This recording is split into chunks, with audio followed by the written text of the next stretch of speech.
Primera Tesalónica 4, versículos 1 y 2, dice así la palabra de Dios.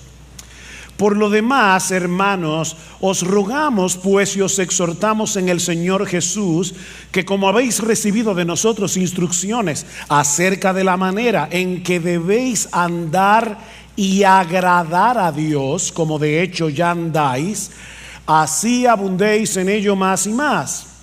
Pues sabéis qué preceptos os dimos por autoridad del Señor Jesús. Todo cristiano que tome en serio su cristianismo se arriesga a ser etiquetado como fanático.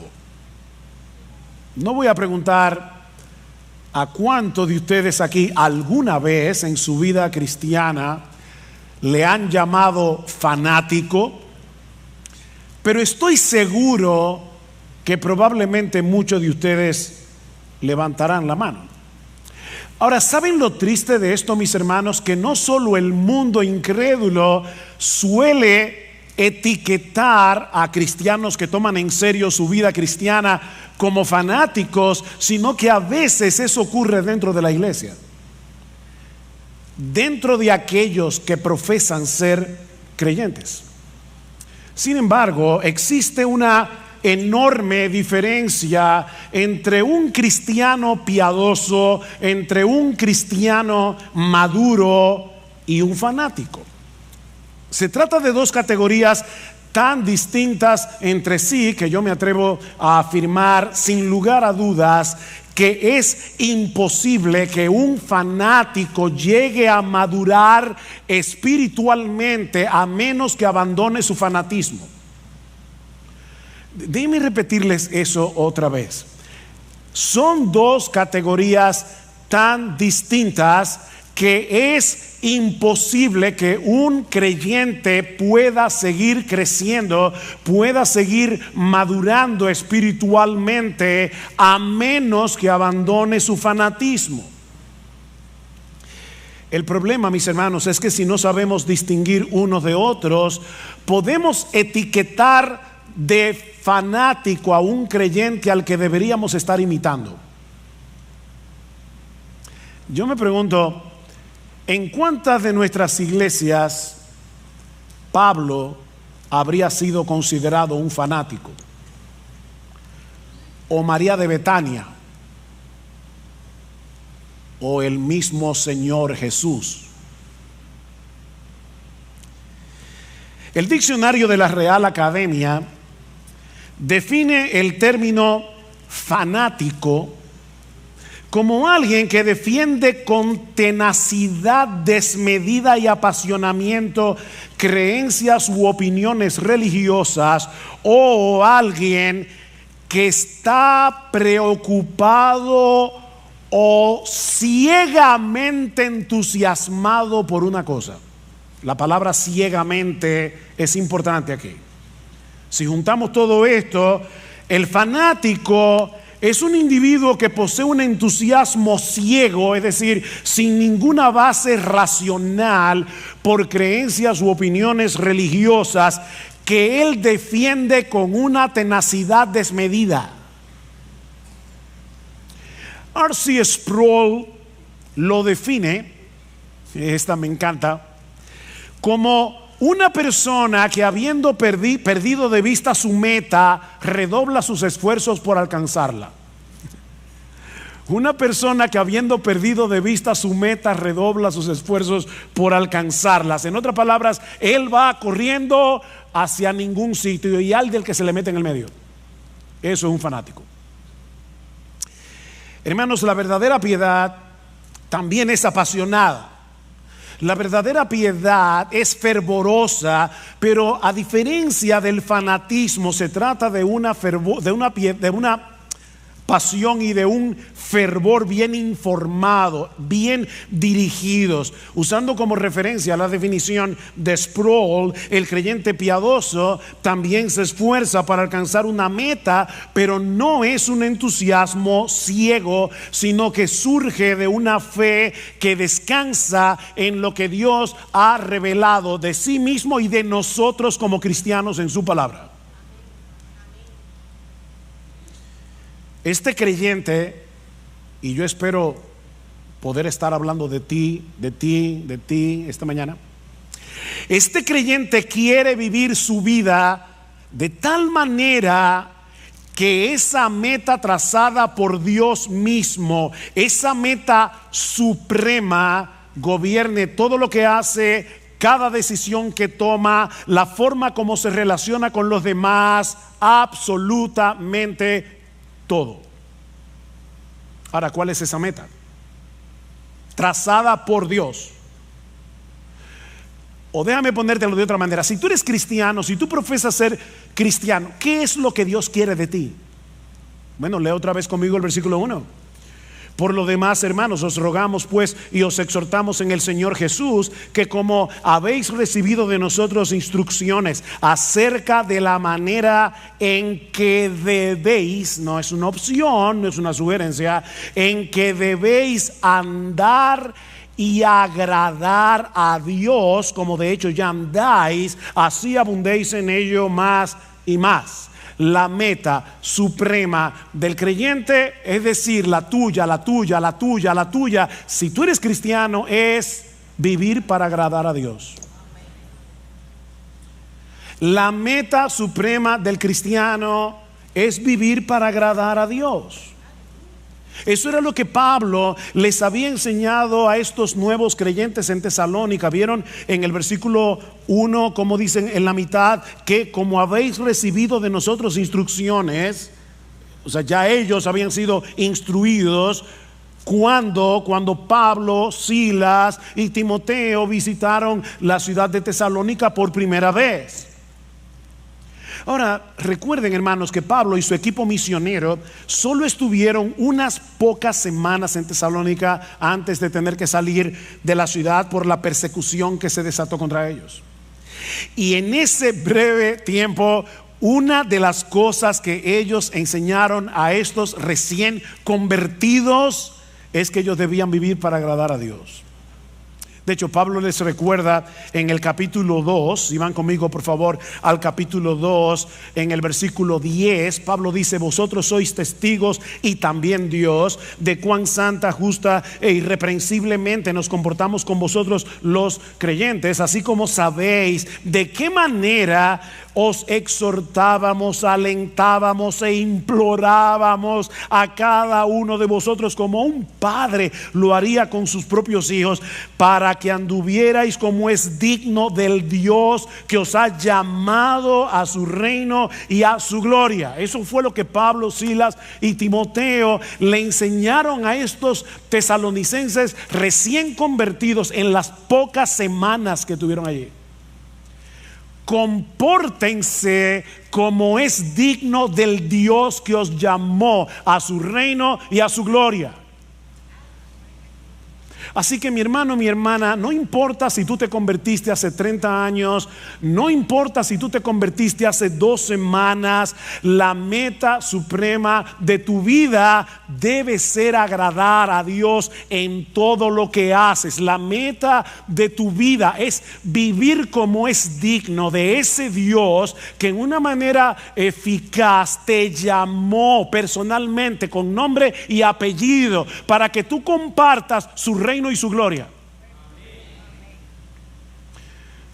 Te repito, yo no sé si te convertiste hace 30, 40, ahora en la actividad que teníamos con los nuevos hermanos de la iglesia que fueron recibidos recientemente. Les decía: bueno, mi nombre es Ugel Michelén, tengo 45 años de convertido. No importa. Y yo me convertí hace 6 meses. No importa. La meta tuya y la mía es exactamente la misma. Yo con 45 años, tú con 6 meses. Vivir para agradar a Dios.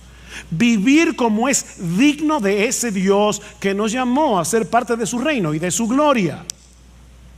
En otras palabras, como bien señala un comentarista, debemos vivir en este mundo caído, déjame ponértelo más fácil, según las directrices, los valores, las prioridades y la gloria de tu destino final. Eso fue lo que Pablo, Timoteo y Silas enseñaron a estos creyentes de Tesalónica tan pronto vinieron a Cristo en arrepentimiento y fe. Y ahora que Pablo les escribe esta carta, les dice exactamente lo mismo. Versículo 1 otra vez: por lo demás, hermanos, os rogamos de nuevo y os exhortamos en el Señor Jesús de nuevo, que como habéis recibido instrucción cuando nosotros estábamos con ustedes personalmente en la ciudad, ahora les repito, vivan agradando a Dios. Otra vez, Pablo les ruega. Esa palabra significa pedir encarecidamente. Yo les pido encarecidamente, y luego los exhorta. Esta palabra tiene muchas acepciones en el idioma original, pero podemos traducirla aquí: os ordenamos, como un capitán lo hace con su tropa. Piénsenlo así: que vivan para agradar a Dios. Pablo era un buen pastor, y como un buen pastor, él se dirige a ellos con ternura: os rogamos, y con firmeza os ordenamos. ¿Ven? Ternura y firmeza al mismo tiempo. Y les recuerda que su ruego y su exhortación llevaban el sello de la autoridad del mismo Cristo. Os rogamos y exhortamos en el Señor Jesús. En otras palabras, como aquellos que hablan y escriben en el nombre del Señor Jesús. ¿Recuerdan la gran comisión? Jesús posee toda autoridad en el cielo y en la tierra, y Él es el que nos ruega y nos exhorta por medio de sus apóstoles y ahora por medio de su palabra, que tengamos como meta suprema en nuestras vidas vivir para agradar a Dios.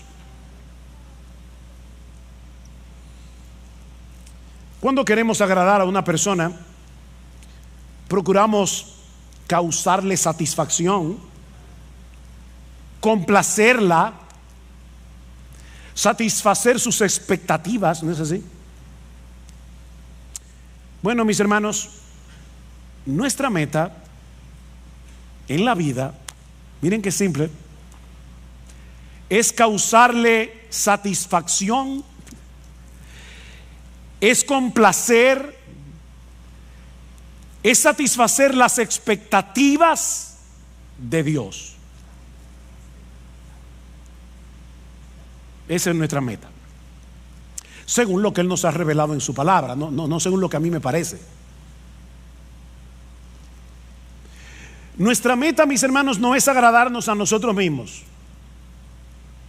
Nuestra meta obviamente no es agradar al mundo. De hecho, Pablo nos dice en Gálatas capítulo 1 versículo 10 que no se puede vivir agradando a Dios y agradando al mundo al mismo tiempo. Eso no se puede. Dice: pues busco ahora el favor de Dios o el de los hombres, pregunta Pablo, o trato de agradar a los hombres. Pues si todavía agradara a los hombres, no sería siervo de Cristo. No se puede ser siervo de Cristo y vivir tratando de agradar a los hombres. Esas dos metas son incompatibles. Es como tratar de ir a Santiago y a Samaná al mismo tiempo. No se puede. Por otro lado, esta meta excluye vivir la vida cristiana en automático. ¿Y eso qué significa? Bueno, tratar de cumplir con una serie de reglas, de deberes, por las reglas y por los deberes en sí mismos. ¿Por qué tú viniste a la iglesia hoy? ¿Por qué cuando los hermanos estaban cantando tú estabas cantando? Porque es lo que se espera de ti como cristiano. Tengo que hacer esto porque eso es lo que el cristiano está supuesto a hacer. No, mis hermanos, no. Hacemos lo que hacemos y dejamos de hacer lo que dejamos de hacer porque nosotros queremos agradar a Dios. Debiste haber venido a la iglesia porque a Dios le agrada que tú vengas. A Dios le agrada que tú vengas. Y eso hace toda la diferencia del mundo entre un fariseo y un cristiano, entre un legalista y un cristiano. Dice John Piper, agradar a Dios no es simplemente un deber religioso, es la esencia misma de la vida humana. O sea, oigan esto, hermanos, una persona, un ser humano que no está viviendo para agradar a Dios es como un reloj que no da la hora. Amigos que nos visitan, de verdad, lo que voy a decir ahora no quiero sonar ofensivo, así que voy a tratar de ser lo más dulce, tierno, tranquilo que yo pueda. Una persona que no vive para agradar a Dios no sirve para lo que fue creado.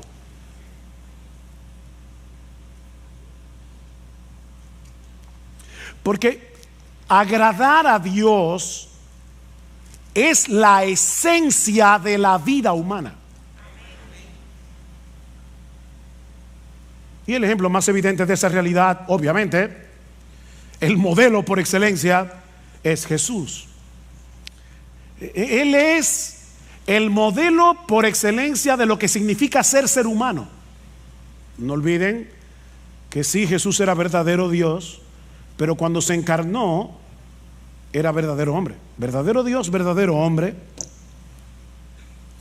Dice el Señor en Juan 8:29, el Padre no me ha dejado solo porque yo hago siempre lo que le agrada. Yo hago siempre lo que le agrada, a tal punto que en el huerto de Getsemaní le dijo: Padre mío, si es posible, pasa de mí esta copa, pero que no sea mi voluntad sino la tuya. O sea, Cristo estuvo dispuesto a agradar a Dios aunque eso implicara su muerte en la cruz, hasta ese punto. Yo hago siempre lo que le agrada. Jesús no vivió su vida terrenal en automático. Él siempre hizo lo que hizo con una meta delante de sus ojos. Yo quiero agradar a mi Padre que me envió. Bueno, pero eso es Jesús, que era un hombre perfecto, sin pecado, pero la realidad es que nadie puede agradar a Dios aunque lo intente, pastor. ¿Acaso no dice en Isaías capítulo 64 versículo 6 que todas nuestras justicias son como un trapo de inmundicia delante de Él? O sea, el mismo Dios dice en su palabra que todas nuestras justicias son como un trapo de inmundicia. ¿Cómo yo puedo agradar a Dios? Ese es un buen ejemplo de un texto citado fuera de contexto. Y recuerden que un texto fuera de contexto es un pretexto.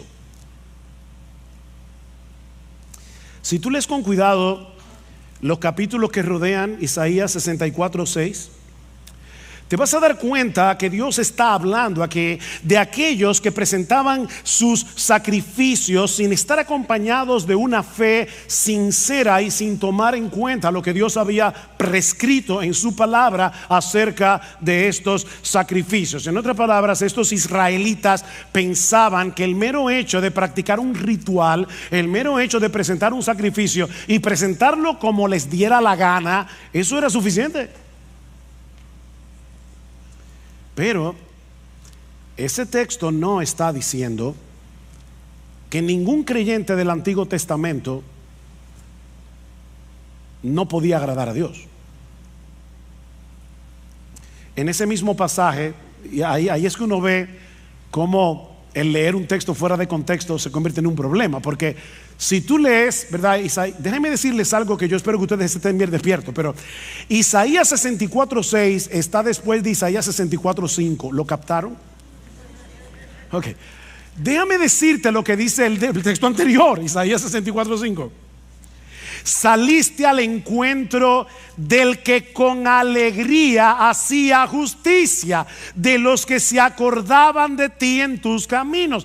Algunos israelitas sí estaban haciendo justicia. Y esas justicias no eran un trapo de inmundicia.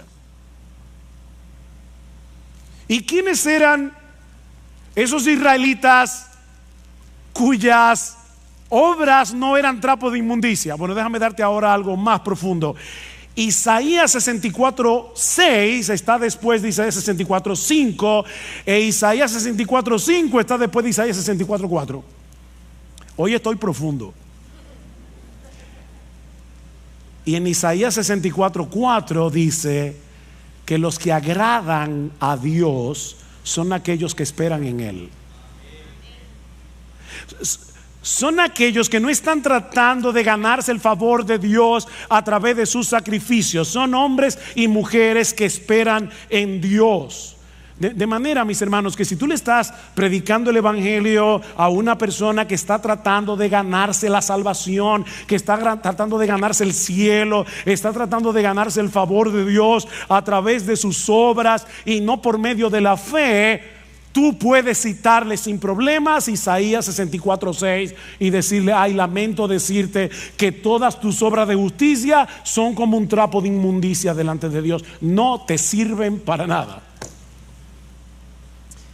Pero si estamos hablando con un creyente justificado solo por gracia, solo por Cristo y solo por medio de la fe, que en dependencia del Espíritu Santo está tratando de agradar a Dios, este versículo no aplica. No aplica. En el mismo texto en el que Pablo dice que la salvación es por gracia, por medio de la fe y no por obras, para que nadie se gloríe, Pablo termina diciendo que somos hechura suya, creados en Cristo Jesús para buenas obras, las cuales Dios preparó de antemano para que anduviésemos en ellas. El cristiano no está tratando de agradar a Dios para ganarse algo, no está tratando de agradar a Dios para ganarse el cielo, para ganarse su favor, sino porque ya fue favorecido de pura gracia, aunque él no lo merecía, porque él confió en la persona y la obra de Cristo. Este creyente quiere vivir para agradar a Dios, dependiendo de la misma gracia que lo salvó. ¿Ven? Él es salvo por gracia, obediente por gracia, hace buenas obras por gracia. Él está dependiendo de la misma gracia que lo salvó.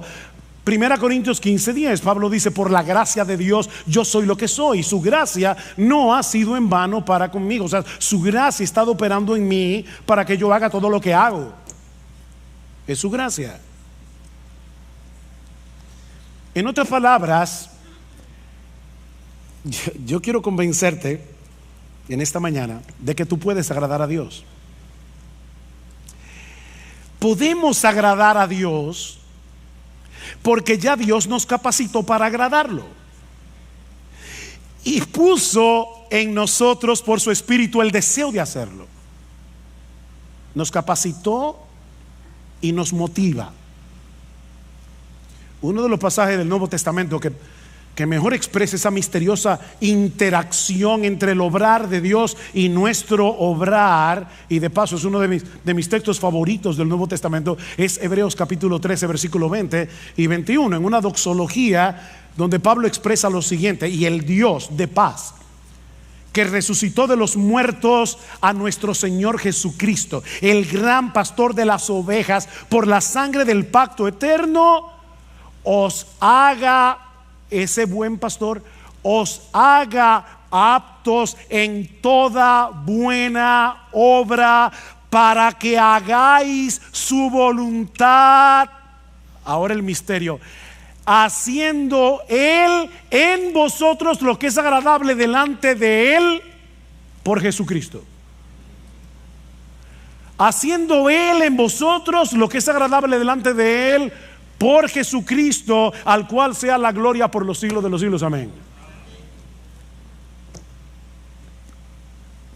Nuestro gran pastor no solo derramó su sangre por nosotros en la cruz para el perdón de nuestros pecados, sino que ahora Él continúa fortaleciéndonos, Él continúa capacitándonos internamente. Él continúa manteniendo viva nuestra fe para que podamos hacer lo que es agradable para Dios.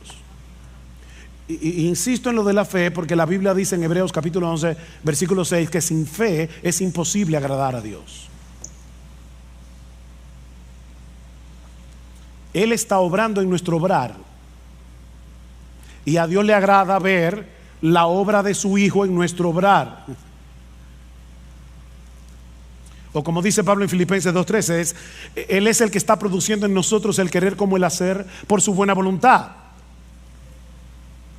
Esas obras que hacemos en unión con Cristo, en dependencia de Cristo, por el poder de Cristo, no son trapos de inmundicia. No son trapos de inmundicia. De manera que si tú eres un creyente, un verdadero creyente, no solamente puedes, es que tú debes vivir agradando a Dios. No vivas tu vida cristiana en automático, por inercia, haciendo ciertas cosas, dejando de hacer otras, porque eso es lo que se espera de una persona que dice ser cristiana. O sea, no sea como el esposo que el día del aniversario le lleva un ramo de rosas a su esposa porque vio en un anuncio que esa era una de las cosas que un esposo puede hacer para que la esposa no tenga malas el día del aniversario. Ay, gracias mi amor por ese ramo de rosas. No, no te preocupes, es mi deber.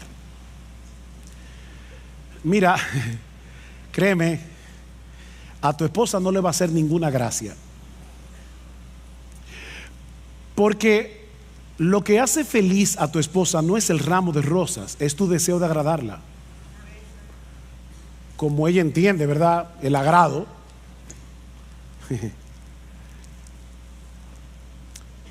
Bueno, en un grado infinitamente superior,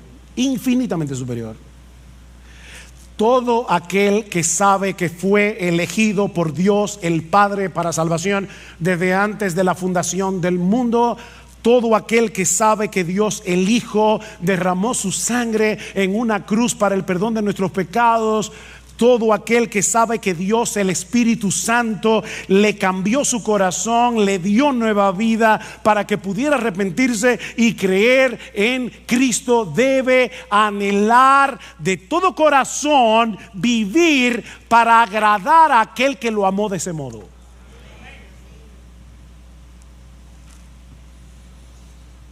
¿Y cómo luce esa vida que agrada a Dios? O planteándolo de otro modo, ¿cómo podemos los creyentes vivir de tal manera que Dios se agrade con nosotros? Bueno, en el resto del pasaje hasta el versículo 12, Pablo va a decir algunas cosas que vamos a estudiar más adelante. Eso incluye la pureza sexual, versículos 3 al 8.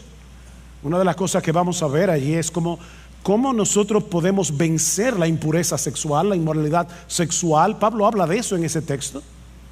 Pero la pureza sexual es algo que agrada a Dios. En los versículos 9 al 10 vemos que el amor entre los hermanos es algo que agrada a Dios. Y ahora sorpréndete, en los versículos 11 y 12 vemos que a Dios le agrada ver a una persona siendo responsable en su trabajo. ¿Tú sabías eso? Que cuando tú eres responsable en tu trabajo, a Dios le agrada eso. Eso lo vamos a ver en el texto. Yo no me estoy inventando nada.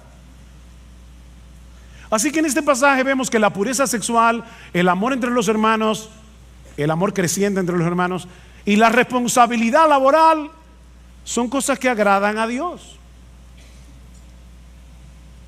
Pero la Biblia menciona muchas otras cosas que son del agrado de Dios. En el texto que leímos al principio, en la carta de Pablo a los Colosenses, Pablo dice a estos hermanos que él está orando por ellos y pidiendo que ellos sean llenos del conocimiento de su voluntad en toda sabiduría e inteligencia espiritual, para que andéis como es digno del Señor, agradándole en todo.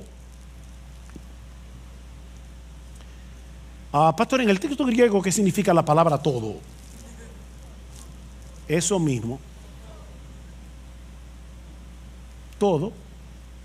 Todo. ¿Y cómo yo hago eso? Bueno, el texto sigue hablando y nos dice algunas formas en las que nosotros podemos agradar al Señor. Dice, llevando fruto en toda buena obra, una vida fructífera agrada a Dios. Sobre todo el fruto del Espíritu Santo, que es desarrollar en nosotros el carácter de Jesús, ¿verdad? Amor, gozo, paz, paciencia, benignidad, bondad, fe, mansedumbre, templanza. En la misma medida en que tú te pareces más a Jesús y menos a ti, Dios se agrada. Creciendo en el conocimiento de Dios, dice Pablo. Lo que agrada a Dios no es que llenemos la cabeza de teología, de informaciones, es que crezcamos en nuestro conocimiento de Él para disfrutar de una mayor intimidad con Él. A mí me encanta leer biografías, es una de mis secciones de lecturas favoritas. Me encanta leer biografías. Recientemente estuve leyendo, he leído 2 biografías en este año. La biografía de R.C. Sproul, que murió hace recientemente, y la biografía de Tim Keller, que también murió hace relativamente poco tiempo. Yo tuve la oportunidad de saludar a esos 2 hombres en diferentes eventos. Ahora, si ustedes me preguntan, ¿tú conociste a R.C. Sproul? Mi respuesta, no. ¿Tú conociste a Tim Keller? No. Yo tengo información acerca de ellos 2, pero yo no los conocía. Bueno, se puede tener información de Dios y no conocer a Dios. Pero Pablo sigue diciendo, o sea, la vida fructífera agrada a Dios, crecer en el conocimiento de Dios, obviamente agrada a Dios. Pregúntale a tu esposa, esposo, si a ella no le agrada que tú crezcas en tu relación con ella. Pero en tercer lugar, fortalecidos con todo poder conforme a la potencia de su gloria, para toda paciencia y longanimidad, es decir, para toda paciencia y perseverancia, sobre todo en medio de las presiones, en medio de las pruebas. ¿Sabes qué, mi hermano? Cuando tú estás sufriendo, cuando tú estás en medio de una gran aflicción y por obra del Espíritu Santo en ti que te capacita, tú soportas la aflicción en el poder que viene de Dios. Eso agrada a Dios. Ese texto me fue de una tremenda bendición esta semana. Estaba muy agobiado en mis pensamientos con varias cosas, y me alegra que en uno de los salmos dice: ¿quién me diese alas de águila y vuele a tal, yo no sé dónde? ¿Verdad que hay momentos que uno quiere desaparecerse del mapa? ¿O a ti no te pasa? Y con ese sentimiento en mi corazón, créame, vino ese texto a mi mente. Y yo dije: no, Padre, perdóname. O sea, el asunto aquí no es huir, no es escapar, es fortalecerme en ti. Porque cuando yo hago eso, a ti te agrada, a ti te agrada que en la prueba, en el dolor, me fortalezca en Dios. Eso agrada a Dios.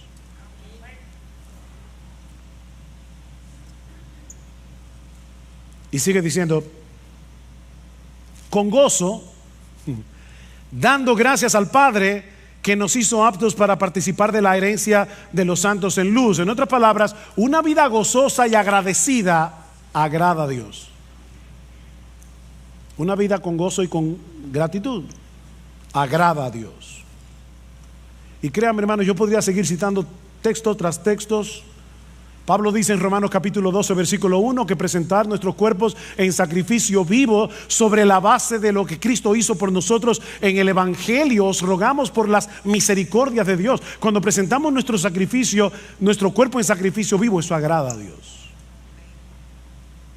Romanos 14 y 18 dice que cuando nosotros restringimos nuestra libertad cristiana por amor al hermano débil, eso agrada a Dios.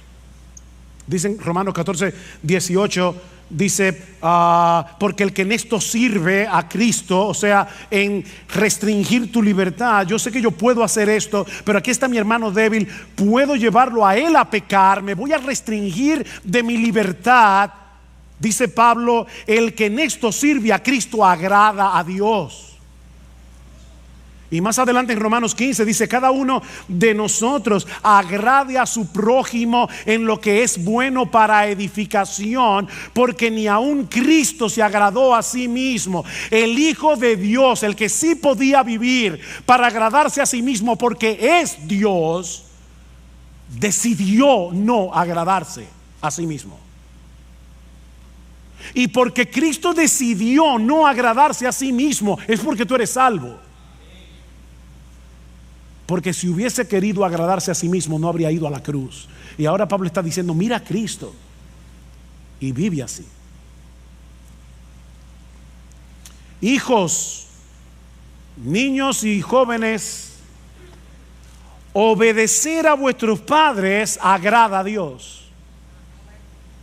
Colosenses capítulo 3 versículo 20 dice: hijos, obedeced a vuestros padres en todo, porque esto agrada al Señor. La próxima vez que tus padres te pidan algo que no te agrade hacer, no piensa en este momento: lo que mi papá me está pidiendo no me agrada, pero a Dios le agrada que yo obedezca, a menos que sea un pecado.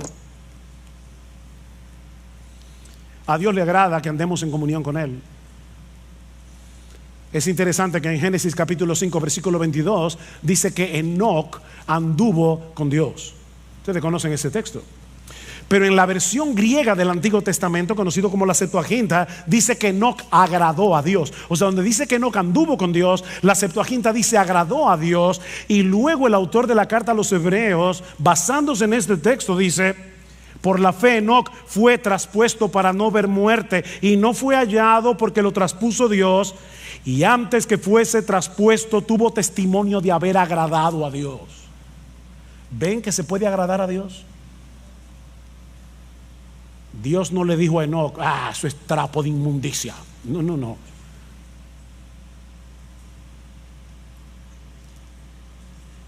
A Dios no le agrada que tú tomes tu Biblia y la leas como un fariseo porque hay que leer la Biblia. No, Él quiere que tú quieras tener comunión con Él, leyendo su palabra, que quieras tener comunión con Él en oración, que te pases el día viviendo con Dios, andando con Dios en el día a día. Eso agrada a Dios. A Dios le agrada que los pastores prediquemos fielmente su palabra. Este texto siempre es una motivación para mí. En 1 Tesalonicenses capítulo 2 versículo 4 dice Pablo que su exhortación a ellos no procedió de error, ni de impureza, ni fue con engaño, sino que así como hemos sido aprobados por Dios para que se nos confiara el evangelio, así hablamos, no como agradando a los hombres, sino a Dios. O sea, Pablo dice: cuando yo predico la palabra, yo no trato de agradar a los hombres. Claro, tampoco me digo hay que ofenderlos. Pero mis hermanos, cuando un pastor predica fielmente la palabra, eso agrada a Dios. A Dios le agrada que compartamos lo nuestro con el que tiene necesidad. Hebreos capítulo 13 versículo 16: y de hacer el bien y de la ayuda mutua no os olvidéis, porque de tales sacrificios se agrada a Dios. ¿Quiere que te cite más textos? No puedo. Alguien lo resume de esta manera: cada vez que tú confías, o sea, vives por fe y obedeces, estás agradando a Dios. Cada vez que tú confías y obedeces, estás agradando a Dios. Así de sencillo. Él sabe que nuestra fe no es perfecta. Él sabe que nuestra obediencia no es perfecta. Él no está esperando perfección para agradarse de nosotros. Lo que Él está esperando es que nosotros vivamos intencionalmente para Él en dependencia de Él. No te olvides, mis hermanos, que Él es nuestro Padre en virtud de nuestra unión con su Hijo. Y es a ese Padre que estamos tratando de agradar. ¿Tú te imaginas a un padre sensato, normal,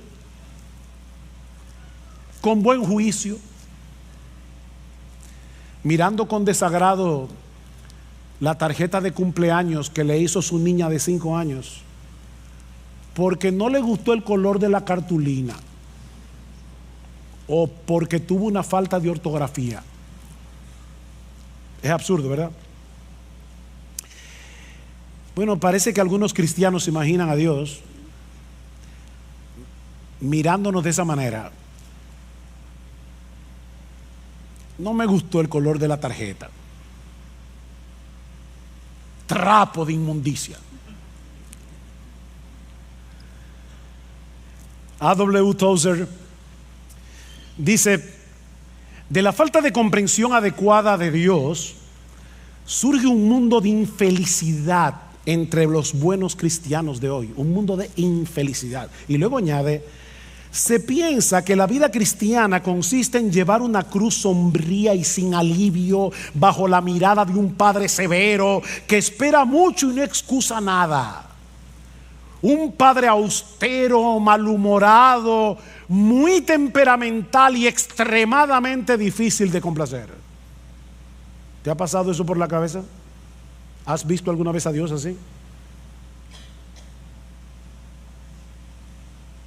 Ese no es el Dios de la Biblia. Ese no es el Dios que se nos revela en la Escritura como el Padre de nuestro Señor Jesucristo y que ha venido a ser ahora nuestro Padre por causa de nuestra unión con Él. Si eres creyente, mi hermano, ahora tú estás vestido con la ropa de gala de la justicia perfecta de Jesús, y por lo tanto tus intentos de agradar a Dios no son un trapo de inmundicia, es la ropa de Jesús. Pedro dice en su primera carta que los cristianos ofrecemos a Dios sacrificios espirituales que son aceptables a Dios por medio de Jesucristo.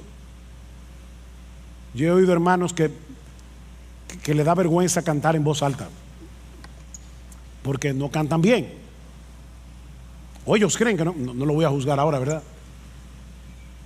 O sea, ellos creen que nacieron con oreja pero no con oído musical y prefieren cantar bajito. Mira, canta.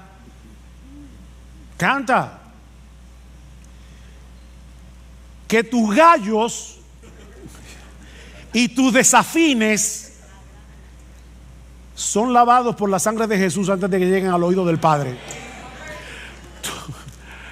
Tus sacrificios espirituales son aceptables delante de Dios por Jesucristo. Ahora, no me malentiendan, yo no estoy diciendo que podemos darle a Dios cualquier cosa y vamos a esperar que Él se contente con eso. No, yo no estoy diciendo eso.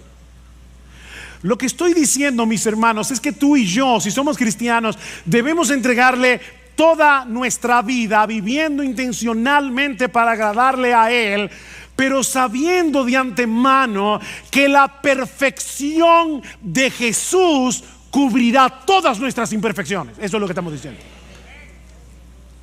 Pero vive para agradar a Dios.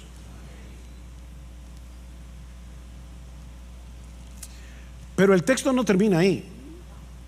Hay una segunda enseñanza en este pasaje. Ya vimos que la meta suprema del cristiano es vivir para agradar a Dios.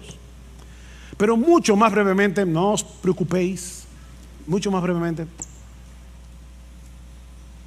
este texto también nos enseña que vivir para agradar a Dios es una meta en constante crecimiento.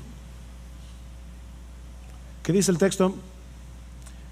Por lo demás, hermanos, os rogamos, pues os exhortamos en el Señor Jesús, que como habéis recibido de nosotros instrucciones acerca de la manera en que debéis andar y agradar a Dios, como de hecho ya andáis, así abundéis en ello más y más. Que abunden en eso.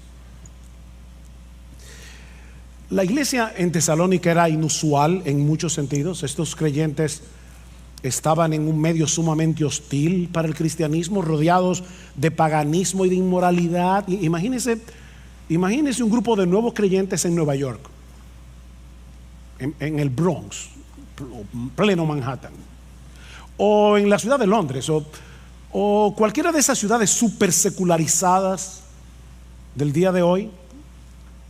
Así era Tesalónica. Pero desde el momento en que Pablo y su equipo misionero le llevaron el evangelio, lo abrazaron de todo corazón, y dice en el capítulo 1 versículo 7 que ellos llegaron a ser un ejemplo para los creyentes en toda Macedonia y Acaya. O sea, en poquitas semanas esta iglesia llegó a ser una iglesia estable, una iglesia en crecimiento, una iglesia ejemplar. Pero Pablo está empeñado en que no se estancaran espiritualmente. Ya estaban tomando en serio sus vidas cristianas. Ven al versículo 1 otra vez. Dice, como de hecho ya andáis. Ven el paréntesis. Dice, yo les exhorto a que vivan así. De hecho, ustedes están viviendo así. Pero abunden en eso. Abunden en eso. Pablo quiere que la fe de estos hermanos, su piedad, sea desbordante. ¿Qué es lo que significa la palabra abundar? Que desborde como un río. Es la misma palabra que aparece tanto en capítulo 3 versículo 12 como en el capítulo 4 versículo 9 y 10, cuando Pablo dice, ustedes ya se aman mutuamente, pero abunden en eso. Ámense más. Crezcan en su amor. Estiren el corazón. Bueno, lo que Pablo está diciendo es, ya ustedes están viviendo una vida que agrada a Dios. Ya lo están haciendo. Wow, qué elogio para una iglesia. Pero no se den el lujo de quedarse donde están. No se den ese lujo. Iglesia Bíblica del Señor Jesucristo, la vida cristiana es una vida en constante crecimiento. ¿Saben por qué? Porque la meta es llegar a ser igualitos a Jesús. Y eso nunca va a pasar de este lado del cielo. La meta es parecernos a nuestro precioso Señor. En ese sentido, el mismo Pablo es un buen ejemplo a imitar. Escribiendo a los filipenses, Pablo, hermano, Pablo. Algunos dicen que después de Jesús no ha habido en toda la historia de la iglesia un cristiano como Pablo. No ha habido un predicador como Pablo. No ha habido un hombre más apasionado con el evangelio que Pablo. No ha habido un hombre más capaz de sufrir por Cristo que Pablo. Y Pablo dice, yo sigo avanzando por ver si logro asir, o sea, agarrar aquello para lo cual yo también fui asido por Cristo Jesús.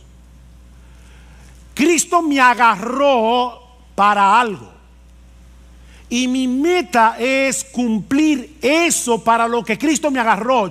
Yo no sé para qué Cristo te agarró a ti, mi hermano, pero escucha a Pablo. Dice, hermanos, yo mismo no pretendo haberlo ya alcanzado, pero una cosa hago. Un hombre de una sola cosa, una sola meta. Una cosa hago, olvidando ciertamente lo que queda atrás y extendiéndome a lo que está delante. Prosigo a la meta, al premio del supremo llamamiento de Dios en Cristo Jesús.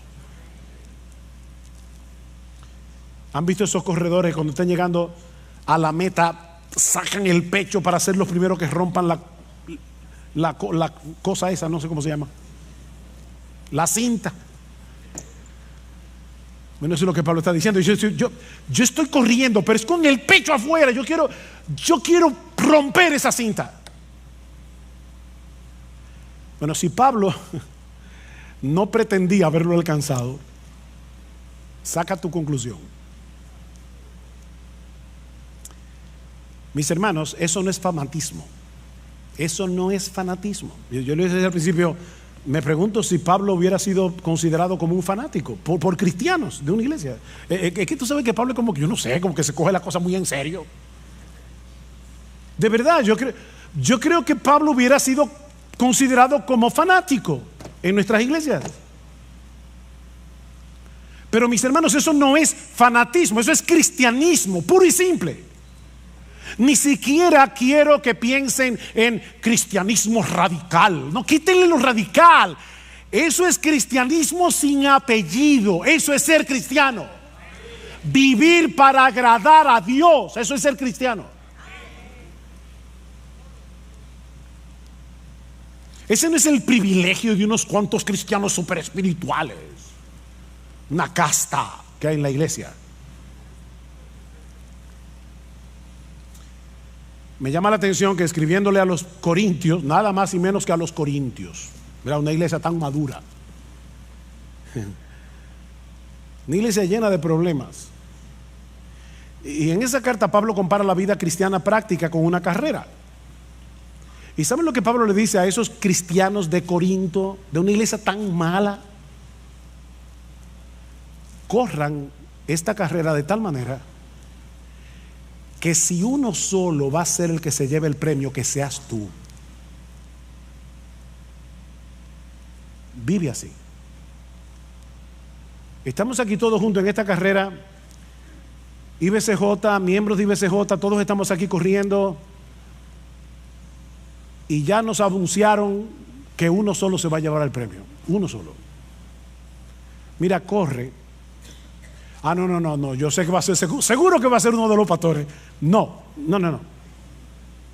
Porque el mismo Pablo dice en ese texto: yo sigo corriendo y trato de correr bien. No sea que habiendo sido yo heraldo para muchos, después yo sea descalificado en la carrera.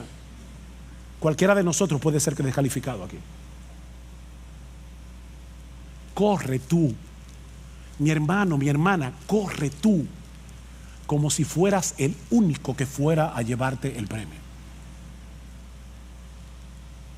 ¿No sabéis que los que corren en el estadio, todos a la verdad corren, pero uno solo se lleva el premio? Le dice Pablo a estos creyentes: corred de tal manera que lo obtengáis.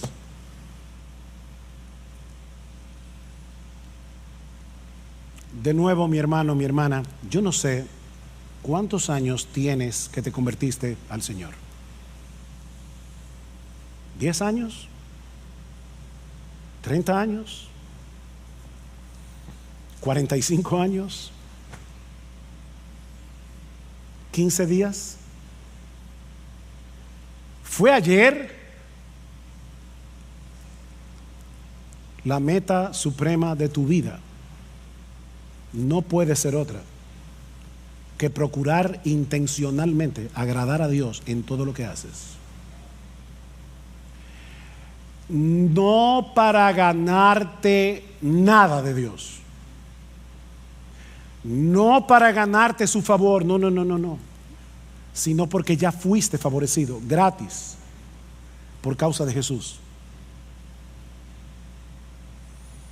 Alguien dijo, y me encanta esta frase, la he repetido otras veces en este púlpito: no trates de impresionar a Dios, que ya Cristo lo impresionó por ti.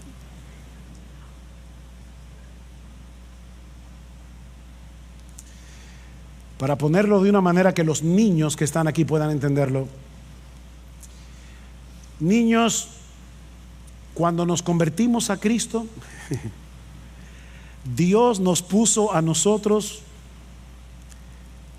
la nota de Jesús en todas las materias.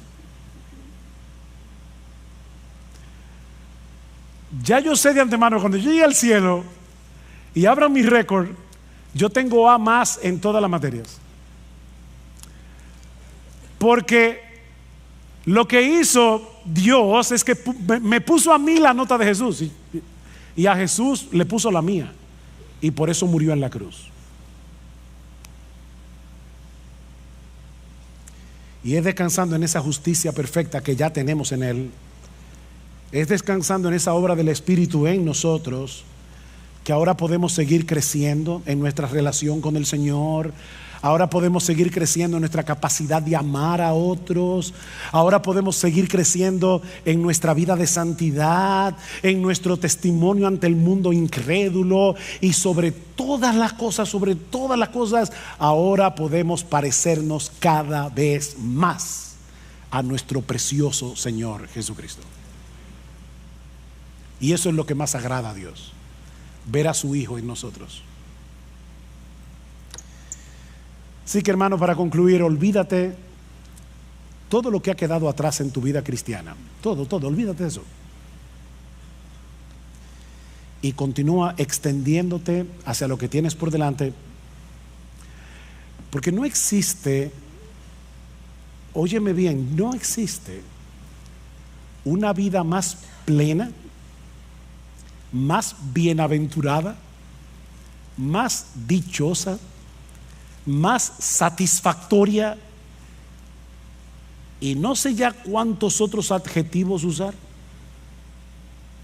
pero no existe ninguna vida que pueda compararse con la vida de aquel que vive para agradar a Dios.